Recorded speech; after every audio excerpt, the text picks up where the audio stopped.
En el debate para aprobar la Ley de Ingresos de la Federación para el ejercicio fiscal 2023, Damián Cepeda, senador demagogo del PAN, expuso y lamentó que el paquete económico se debatiera de forma tan irresponsable por la mayoría legislativa, sin moverle ni una sola coma, lo cual es indigno para un Senado de la República que solo funge como oficialía de partes del Poder Ejecutivo. Dijo, mal que solo busquen más recursos para el gobierno y no mejorar las condiciones de vida. Cambiemos de paradigma, bajemos los impuestos para detonar el desarrollo económico. De acuerdo con el legislador del PAN, los temas como el paquete económico requieren más escrutinio, por lo que hizo un llamado a no tener sesiones forzadas para aprobar las reformas que emanan del Poder Ejecutivo. Finalmente cuestionó, tratando de espantar con el petate del muerto, lo siguiente: ¿qué pasó con la promesa de cero deuda? Porque no es como dice el gobierno. Es que era cero deuda con respecto al PIB. No, era cero deuda, y hoy resulta ser que están endeudando con 1.200 millones, o sea, 1.2 billones. Lo que nadie ha endeudado a este país es increíble, finalizó su show. Tras las sandeces de Cepeda, un alumno más de la Escuela de Actuación de Lili Téllez, el senador Sergio Pérez de Morena le reviró y les aclaró que el manejo que realiza el gobierno federal sobre la deuda pública es óptimo y la oposición lo ha manipulado para atacarlo, pues en administraciones anteriores se incrementó hasta 81% y con el presidente Andrés Manuel López Obrador tan solo es del 9%, además de que el 93% de esta deuda es contraída por anteriores gobiernos. Finalmente les recordó a los desmemoriados mandaderos de Claudio X que dicen que no habrá crecimiento económico. Dijo, yo me acuerdo que aquí tuvimos ese mismo debate, pero en relación al petróleo. Hablaban del petróleo y referían que era imposible que al país le fuera bien con una expectativa de la venta del precio del barril de $51. ¿Y qué pasó? A lo largo de 2022, el precio del barril llegó inclusive a más de $90, y ahí estaban los que hoy auguran nuevamente que le va a ir mal al país, aseguran que le va a ir mal a la gente, y yo les quiero dar por último este mensaje: para que le vaya bien al país, nos tiene que ir bien a todos. Estoy seguro que esa estrategia de desearle que a todos los mexicanos nos vaya mal, con una mala expectativa de crecimiento, es una estrategia que no les va a funcionar.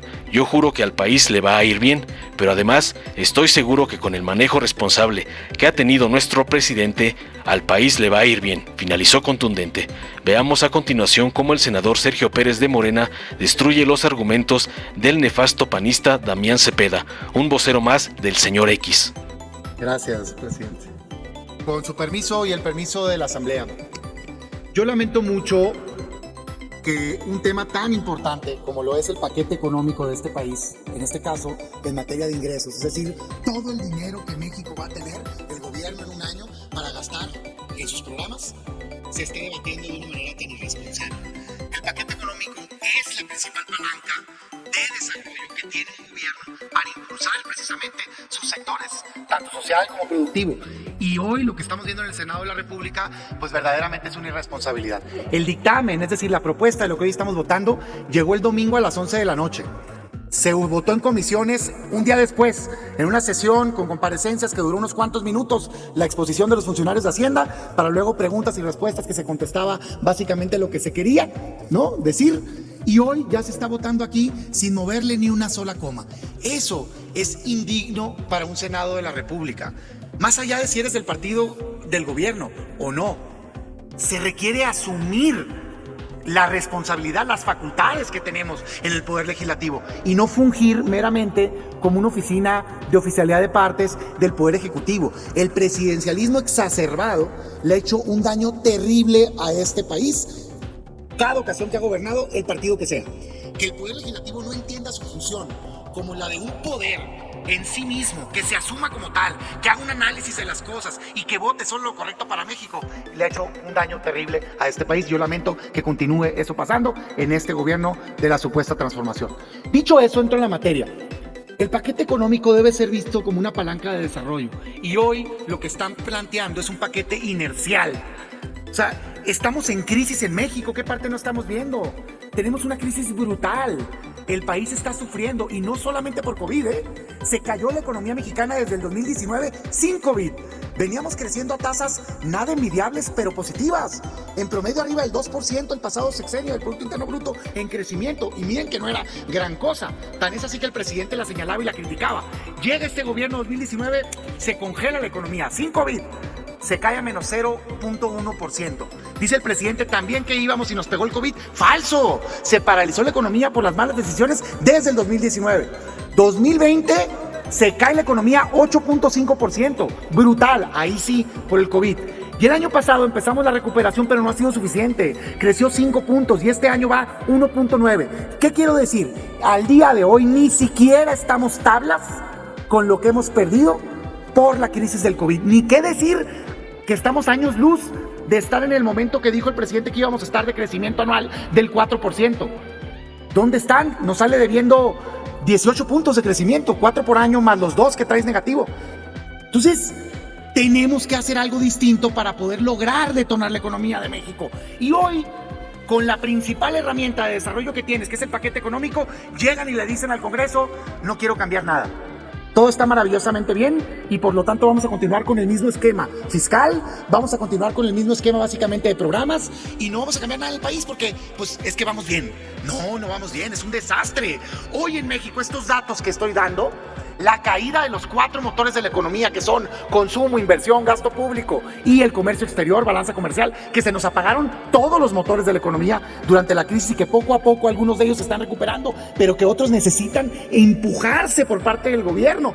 Pues este gobierno dice, no tengo nada novedoso que hacer. Carajo, pues si eso tiene a 13 millones de mexicanos en una de 3 condiciones, o sin empleo o subocupados, es decir, con menos días de trabajo, menos horas al día de lo que necesitan para llevar comida a su familia, para tener buena calidad de vida, o con disposición de trabajar y que no encuentran trabajo. Entonces, pues ¿qué haces? ¿Voltearte a otro lado? No.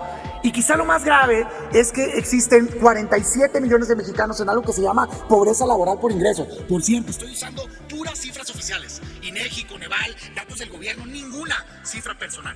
47 millones de mexicanos que lo que ingresan no les alcanza para una canasta alimentaria. Y este gobierno, la respuesta es, no quiero cambiar nada, te presento un paquete económico inercial. No, ¿qué les pasa? No puede ser. Nosotros proponemos, yo propongo un cambio de paradigma incluso en el esquema de impuestos, pensar en detonar el desarrollo económico para que se generen empleos y que la gente tenga comida en sus casas. Por ejemplo, ¿por qué no aprobar la propuesta que ha sido puesta en la mesa desde hace ya muchos años por académicos especialistas de tasa cero en ISR a todos los que ganen menos de 10,000 pesos? Lo cual beneficiaría directamente a la mayoría de los trabajadores formales mexicanos y significaría un golpe muy menor en las finanzas públicas. Eso es cambiar las cosas. ¿Por qué no pasar a bajar la tasa de ISR en lugar de dejarla donde mismo? ¿Para qué? Para detonar la inversión y que entonces al haber más sectores productivos, más empresas en volumen, el gobierno pueda recaudar más, potenciando el desarrollo del sector productivo que es el que genera empleos. ¿Por qué no pensar en cumplir las promesas del presidente en campaña de bajar la gasolina? Hoy la están bajando en base a subsidios, pero la promesa fue eliminar el impuesto especial, el IEPS. ¿Qué pasó?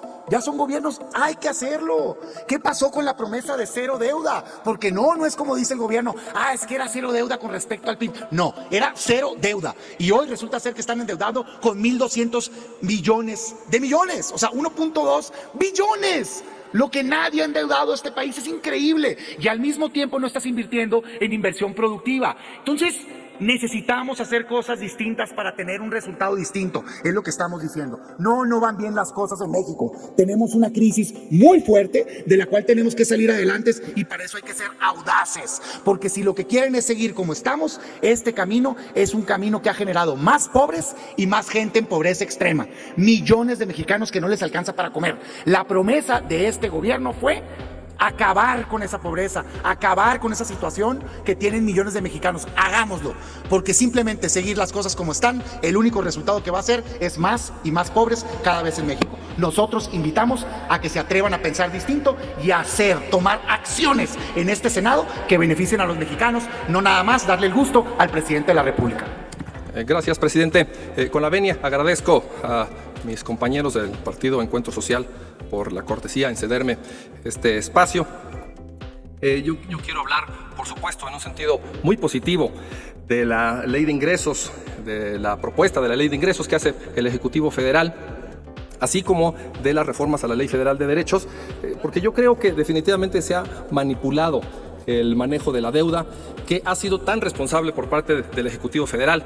Y les quiero compartir un dato duro, un dato que no es del Ejecutivo Federal, sino de diversas calificadoras, como Kroll Bond Rating Agency, como DBRS Morningstar y recientemente la misma Standard & Poor's han reconocido que la deuda externa en México por parte del Ejecutivo Federal no se incrementó significativamente, inclusive en una de las peores crisis económicas que ha enfrentado nuestro país. Inclusive México es uno de los países que en esta crisis económica la ha enfrentado tan bien que otros países han tenido que recurrir a la deuda, han tenido que recurrir a incrementar la deuda, y México ha sido sumamente responsable en considerar siquiera recurrir al manejo de la deuda. Por otra parte, quiero informar a ustedes que la Secretaría de Hacienda y Crédito Público indicó que la ratificación de la calificación crediticia de las agencias citadas es un reconocimiento a la prudencia fiscal y monetaria del gobierno de nuestro presidente Andrés Manuel López Obrador y la estabilidad de la deuda pública como proporción del Producto Interno Bruto. Ahora, ¿quieren más datos de la deuda? Quiero compartir también con ustedes un dato importantísimo de la deuda, del manejo de la deuda y de la evolución de la deuda pública en México en relación con el Producto Interno Bruto desde el año 2007. Por ejemplo, en el 2007, del 2007 al 2012, con el presidente Felipe Calderón, tuvo un incremento del 81%. Posteriormente, del 2013 al año 2018, con el presidente Enrique Peña Nieto, tuvo un incremento del 26%. Y con el presidente Andrés Manuel López Obrador, del 2018 al 2022, tan solo del 9%. Otro dato muy importante es que el 93% de la deuda corresponde a deuda contraída por anteriores gobiernos, y eso es algo que no se ha comentado. Es decir, lo que actualmente se está haciendo es que se está pagando, sí, se está pagando deuda, pero se está pagando deuda que no se contrajo por el actual gobierno. ¿México puede recurrir a endeudamiento público? Sí lo puede hacer, pero cito nuevamente, el presidente Andrés Manuel ha sido sumamente prudente, sumamente responsable en tratar o en recurrir o en pensar al endeudamiento público, porque a pesar de que es el país menos endeudado en América Latina, no ha sido necesario gracias a un manejo austero de los recursos públicos y gracias a un manejo responsable que sin duda se deja ver en esta propuesta que nos hace el presidente Andrés Manuel López Obrador. Por último, quiero también comentar que he escuchado de forma recurrente cómo se ha hablado o cómo se ha criticado la propuesta que nos hace el Ejecutivo Federal en cuanto a una expectativa de crecimiento entre el 1.2 y el 3%. Y yo me acuerdo que aquí tuvimos ese mismo debate, pero en relación al petróleo. Hablaban del petróleo y referían que era imposible que al país le fuera bien con una expectativa de la venta del precio del barril de $51. ¿Y qué pasó? A lo largo del 2022, el precio del barril llegó inclusive a más de $90. Y ahí estaban los que hoy auguran nuevamente que le va a ir mal al país, auguran que le va a ir mal a la gente. Y yo les quiero dar por último este mensaje: para que le vaya bien al país nos tiene que ir bien a todos. Yo creo que esa estrategia de augurar el mal, yo estoy seguro que esa estrategia de desearle que a todas las mexicanas y a los mexicanos nos vaya mal, con una mala expectativa de crecimiento, es una estrategia que no les va a funcionar. Yo auguro que el país le va a ir bien, yo deseo que el país le va a ir bien, pero además estoy seguro que con el manejo responsable que ha tenido nuestro presidente de la República, al país le va a ir bien. Es todo, presidente. Muchas gracias, senador. Dale en me gusta, suscríbete, activa la campanita y compártelo para que más gente lo vea.